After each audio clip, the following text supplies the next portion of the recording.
جناب سیدہ سے اور ان ارواح مقدسہ سے 14 معصومین اور جو ان سے ریلیٹڈ ہیں کوئی بھی توسل کرتا ہے نتیجہ نکلتا ہے اور روح کے اوپر ایک نکھار آتا ہے۔ ایک واقعہ کہ جو ایران کے ایک مشہور خطیب نے خود بیان کیا کہ جب وہ جرمنی گئے تو وہاں ان سے ملنے کے لیے ایک جرمن شخص آیا اور اس نے کہا کہ میرے گھر آپ مجلس سے پڑھنے کے لیے آئے ہیں، کیا آپ میرے گھر میں مجلس پڑھ دیں گے؟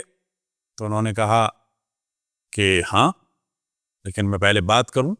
تو اس نے کہا کہ آپ کو مجلس پڑھنی ہے ایک، اور شروع کے 10 دن ہیں، لیکن جو مصائب پڑھنے ہیں وہ حضرت فاطمہ کے پڑھنے ہیں۔ بعد میں انہوں نے ظاہر ہے کہ سفارت خانے والوں کے ذریعے سے آیا تو انہوں نے پوچھا بھی کہ میں پوچھ کے بتاؤں گا پروگرام، تو پوچھا یہ کون ہے؟ کہا کہ یہ اور یہ اپنے گھر میں جو ہے وہ جو بھی آتا ہے ان کو بلاتا ہے مجلس کے لیے ہر سال، پچھلے 2-3 سال سے، یہ اعتماد والا ہے، جا سکتے ہیں۔ تو کہنے لگے میں وہ گئے، بہت ہی مالدار قسم کا آدمی تھا۔ جب اس نے پھر تاکید کی کہ آپ کو جو فائنل ذکر کرنا ہے وہ حضرت فاطمہ نے کہا، میں نے کہا کہ وجہ کیا ہے، یہ تو ایام محرم ہے۔ تو اس نے وجہ بتائی کہ، اور وہ آپ وجہ سمجھ سکتے ہیں یہاں کے حالات کو اور یہاں کے مالداروں کے پرابلم کو ذہن میں رکھتے ہیں۔ آج بھی بات ہو رہی تھی کہ یورپ اور امریکہ کا جو مالدار شریف آدمی ہے وہ سب سے زیادہ پریشان اگر وہ اچھے خاندان کا ہے، کیونکہ اگر وہ ناجائز تعلق رکھتا ہے اور ہر روز کل یوم ہوا فی شان، تو اس طبقے میں بھی ان کو بری نگاہ سے دیکھا جاتا ہے کہ یہ آدمی، اور جو بیچارہ شادی کرتا ہے تو ہاف اور ہاف کے چکر میں بیچارہ خود ہی زیرو ہو جاتا ہے، سب سے زیادہ پریشان، اسے پتا ہے کبھی بھی کچھ بھی ہو جائے گا۔ تو یہی حال ظاہر ہے جرمنی کا بھی رکھیں۔ تو بزنس مین تھا، تھوڑی دیر میں اس نے شادی کی، اور شادی کے پھر بعد شادی ہوئی، یہ بھی آپ جانتے ہیں کہ مسائلیاں ہیں، دونوں لیٹ ہیں اور بچہ ہوا ہے، تو ایک بیٹی ہوئی۔ تو کہتا ہے یہ جو بیٹی تھی نا، یہ ہماری زندگی میں بالکل ایک دونوں کی زندگی کا مرکز یہ بیٹی تھی۔ اب یہ 5-6 سال کی، تقریباً 7-5-6 سال کی بچی تھی، کہنے لگی یار ایک دم سے یہ پیلی پیلی ہونے لگی، بخار سا ہونے لگا، کمزور ہونے لگی۔ اب ہم نے چیک اپ کرایا تو پتہ چلا تو کینسر۔ اس کے بعد ہم نے پوری کوشش کی، جرمنی میں دکھایا، انگلینڈ میں دکھایا، اور 1-2 جگہ دکھایا۔ آخر میں ایک ڈاکٹر نے کہا کہ دیکھو برا مت ماننا، اب اس بچے کو مزید اذیت نہ دو، زیادہ اچھا یہ ہے کہ اس کو گھر لے جاؤ، گھر کا ماحول دو۔ اب یہ 2 ہفتے سے زیادہ جینے والی نہیں ہے، اس کا بیڈ روم ہو، اس کے کھلونے ہوں، اس کی چیزیں ہوں۔ ان کے یہاں ایک میڈ آتی تھی جو ایرانی تھی اور بزرگ خاتون تھی۔ اب ظاہر ہے یہ معاملات 10-15 دن میں، 20 دن میں ہوئے، ایک دم سے بڑھ گئے۔ اب اس دوران وہ نہیں آئی یا ان سے نہیں ملی۔ اب جب یہ نا امید ہو کے واپس آئے تو اس نے پوچھا کہ یہ کیا ہے سب کچھ، یہ تو اس نے کہا کہ جب انہوں نے بتایا کہ نا امید ہے سب کچھ ہو گیا، انہوں نے کہا کہ ایک ڈاکٹر کا میں بھی بتاتی ہوں۔ تو کہتا ہے کہ میں نے کہا کیا تمہارے ایران میں بھی کوئی ایسے ڈاکٹر کہاں ہے، نمبر بتاؤ مجھے، اپائنٹمنٹ کا کیا ہوگا، بتاؤں وہاں۔ تو اس نے کہا کہ نہ نمبر کی ضرورت ہے نہ اپائنٹمنٹ کی ضرورت ہے۔ اس نے کہا کیا یہ کیا باتیں ہیں؟ بولا پھر ٹکٹ چاہیے ہوگا، جانا ہوگا۔ کہا کہ نہیں۔ کہنے لگی صرف ایک کام کریں آپ، 135 دفعہ جو ہے، اور کہا اس سے کہ بے شک اپنی زبان میں، یا مولاتی یا فاطمہ، تو اے میری سیدہ، اے میری سردار، اے جناب فاطمہ، میری مدد فرما، جاؤ ایک کمرے میں پڑھو۔ وہ آدمی کہتا ہے کہ جب میں کمرے میں گیا، اس نے مجھے اپنی تسبیح دی کہ اس پہ پڑھو، تو وہ بھی ایک کمرے میں چلی گئی، اس نے دعائیں شروع کر دی۔ کہنے لگے تھوڑی دیر میں بچی جو میری سو رہی تھی، ایک دم سے اس نے جو ہے وہ چیخنا شروع کیا کہ کہاں چلی گئیں، کہاں چلی گئیں۔ ہم لوگ دوڑ کے گئے، تسبیح مکمل ہو چکی تھی، تو کیا دیکھا کہ میری بیٹی جو ہے بالکل صحیح سالم ہے، دوڑ رہی ہے اور پوچھ رہی ہے کہ بابا وہ کہاں گئی خاتون؟ میں نے پوچھا کون؟ کہا کہ ایک عورت آئی تھی، ابھی خاتون آئی تھی، وہ کبھی بھی اپنا ہاتھ اپنی پسلی پہ رکھتی تھی اور سہارے کے لیے دیوار پہ ہاتھ رکھ، اور اس نے مجھے شفا دی ہے۔ اس نے کہا کہ اٹھو، اور کہا کہ اپنی اس میٹ سے کہنا کہ جس کو یہ لوگ بی بی کہتے تھے، وہ جو بزرگ خاتون تھیں وہ ان سے کہتی تھیں کہ میرا نام نہ لو، مجھے بی بی کو، اس سے کہنا کہ یہ جو تم کہہ رہی تھیں کہ اے میری ماں، اور یہ سیدہ تھیں، کہ میری عزت نہ چلی جائے، مجھے شرمندہ نہ کر دینا، تو اس سے کہنا کبھی بھی کسی کو شرمندہ نہیں ہونے۔ تو اس وجہ سے میں ہر سال ایک مجلس رکھتا ہوں امام حسین علیہ السلام کی، لیکن مسائب میں میری خواہش ہوتی ہے کہ حضرت فاطمہ سلام اللہ علیہا کے ہوں، صلوات پڑھیں بر محمد و آل محمد۔ تو پھر میں توجہ دلاؤں کہ جناب سیدہ سلام اللہ علیہا رحمت للعالمین کے لیے بھی خیر، وہ امام حسن امام حسین کی ماں ہیں، لیکن اشرف الانبیاء نے ان کو اپنی ماں کہا ہے ام ابیہا۔ وہ امام بھی نہیں ہیں اور نبی بھی نہیں ہیں، لیکن جب تعارف ہوتا ہے ان کا تو اس صورت میں ہوتا ہے ہم فاطمہ تو و ابوہا و بعلہا و بنوہا۔ عالم ملائکہ میں جب تعارف ہو رہا ہے تو اس صورت میں ہو رہا ہے کہ یہ جو جمع ہیں یہ فاطمہ ہیں، ان کے والد ہیں، ان کے شوہر ہیں اور ان کے بیٹے ہیں۔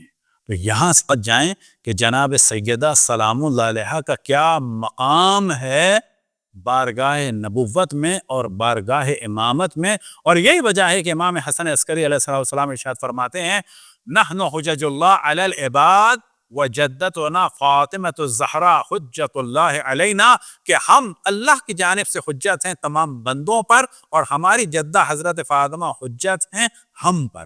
اور یہ وہ ایام ہیں کہ جس میں رسول کی بیٹی کہ جس سے رسول نے اتنی محبت کی کہ جب وہ آتی تھی تو کھڑے ہوتے تھے اور دوڑ کے ان کی جانب جاتے، انہیں اپنے سینے سے لگاتے تھے، کبھی ان کے بالوں کو سونگھتے تھے، کبھی ان کے ہاتھ کو چومتے تھے، کبھی ہاتھوں کو سونگھتے تھے، اور فرماتے تھے کہ میں جب معراج یاد آتی ہے تو فاطمہ کو اپنے گلے لگاتا ہوں اور خوشبو کو سونگھتا ہوں.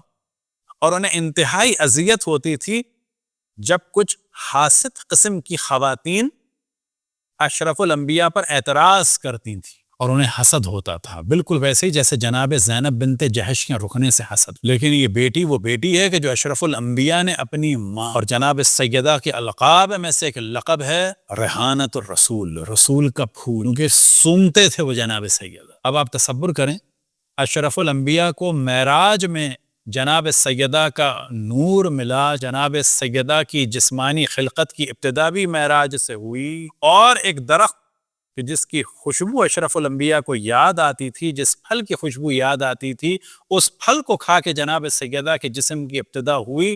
اور دنیا میں جب وہ وقت یاد آتا تھا معراج کا تو جناب سیدہ کو سونگتے تھے. اسی لیے جناب سیدہ کا لقب ہے ریحانۃ الرسول، یعنی رسول اللہ کا پھول. لیکن بعد اشرف الانبیاء اس پھول کو مسل دیا. ایک وقت آیا کہ اشرف الانبیاء دنیا سے جانا. آج اشرف الانبیاء کے مصائب بیان کرتے ہیں کہ وہ رسول کے جس پہ پتھر بھی پڑے. جب وہ عقبہ سے گزرے تو ان کو قتل کی کوشش بھی کی، پتھر اور چٹانیں، پھر ان کو زہر دیا گیا، انہیں اذیت دی جاتی تھی، جھوٹ بولا جاتا تھا. اب ایک وقت آیا ہے کہ اشرف الانبیاء کے جسم میں زہر پھیل چکا ہے اور اشرف الانبیاء کی کبھی آنکھیں کھلتی ہیں، کبھی آنکھیں بند ہو جاتی ہیں. جناب سیدہ کو وہ دیکھ رہے ہیں اور ان کی آنکھوں سے آنسو بہ رہے ہیں، یعنی جناب سیدہ کو دیکھ رہے ہیں کہ ان کی آنکھوں سے آنسو بہ رہے ہیں. تو مصائب کے لیے اتنا کافی ہے کہ اشرف الانبیاء کی آنکھیں بند ہونے والی ہیں اور جناب سیدہ کی آنکھوں سے آنسو بہ رہے ہیں، اور یہی چیز اشرف الانبیاء کے دم نکلنے کے لیے کافی کہ میری زندگی میں فاطمہ رو رہی ہے. اب ایک وقت آیا کہ کیا حال ہوگا اشرف الانبیاء کا کہ جسم میں زہر پھیل چکا ہے اور انتہائی شدت کی نقاہت ہے. ایسے میں جناب سیدہ سے سوال کرتے ہیں. ابھی کتنے آرام سے ہم نے کہہ دیا کہ سوال کرتے ہیں، لیکن تصور کریں کہ جو فاطمہ سے اتنی محبت کرتا ہو، رحمت العالمین کے لیے جو خیر کثیر ہو، جو جناب سیدہ کے لیے کہے کہ فاطمہ اپنے باپ کی بھی ماں ہے، تو کس طرح سے سوال کیا ہوگا کہ فاطمہ تمہارے رونے کی وجہ کیا ہے؟ تو جناب سیدہ نے رونے کی وجہ بیان کی کہ بابا آپ دنیا سے جا رہے ہیں. تو پھر اشرف الانبیاء نے جناب سیدہ کے کان میں ایک جملہ کہا کہ بعد میں سوال کرنے والوں نے سوال کیا کہ ایک وقت آپ رو رہی تھی اور جب اشرف الانبیاء نے اپنے پاس بلایا تو اس کے بعد آپ کے کان میں کچھ کہا کہ جس کے بعد آپ نے تبسم فرمایا. تو تبسم کی وجہ کیا تھی؟ تو جناب سیدہ نے فرمایا کہ میرے بابا نے مجھ سے کہا کہ تم سب سے پہلے مجھ سے ملو، جتن میں سے سب سے پہلے تم مجھ سے ملو گی. لیکن بس مصائب میں یہ تصور کریں کہ وہ نبی، وہ خاتم الانبیاء، وہ اشرف الانبیاء، وہ رحمت للعالمین کہ جو جناب سیدہ کو گرنے یہ آواز بھی سنی کہ جس دروازے پہ کھڑے ہو کر اشرف الانبیاء آئے تطہیر کی تلاوت فرماتے تھے، انما یرید اللہ لیذھب عنکم الرجس اہل البیت ویطہرکم تطہیرا. السلام اہل البیت النبوہ. اشرف الانبیاء بھی دنیا سے نہیں گئے تو جناب سیدہ کو بشارت دی کہ فاطمہ تم سب سے پہلے مجھ سے ملو گی، بس مصائب ختم ہو گئے. کہ یہ تصور کریں کہ ابھی دم نہیں نکلا تو فاطمہ کو تسلی دے رہے ہیں کہ تم سب سے پہلے مجھ سے ملو گی، اور جب دم نکل گیا تو یہ ندا اشرف الانبیاء نے سنی کہ دھمکی دینے والا شخص کہہ رہا ہے کہ جتنے لوگ گھر میں ہیں گھر سے باہر نکل آئے ورنہ گھر کو آگ لگا دوں گا. بس ایک تصور کرے کہ اشرف الانبیاء کا بھی دم نہیں نکلا، وہ جناب سیدہ سے فرما رہے کہ فاطمہ تم سب سے پہلے مجھ سے ملو. بس ایک سوال کریں، اپنے ذہن میں اشرف الانبیاء کی اس محبت کو کہ جو جناب سیدہ سے تھی اسے اپنے ذہن میں رکھیں اور ایک سوال کریں کہ اشرف الانبیاء کو یہ تو علم ہے کہ فاطمہ تم سب سے پہلے مجھ سے ملو گی، پنجتن میں سے سب سے پہلے مجھ سے ملو گی، لیکن فقط یہی علم نہیں ہے بلکہ یہ بھی علم ہے کہ تم ٹوٹی ہوئی پسلیوں کے بعد، محسن کے قتل کے بعد، تازیانہ اور تماچا کھانے کے بعد سب سے پہلے مجھ سے ملو گی۔ یا اللہ جس جس نے رسول اللہ جناب سیدہ اور ائمہ پہ ظلم کیا ان سب پہ لعنت فرما۔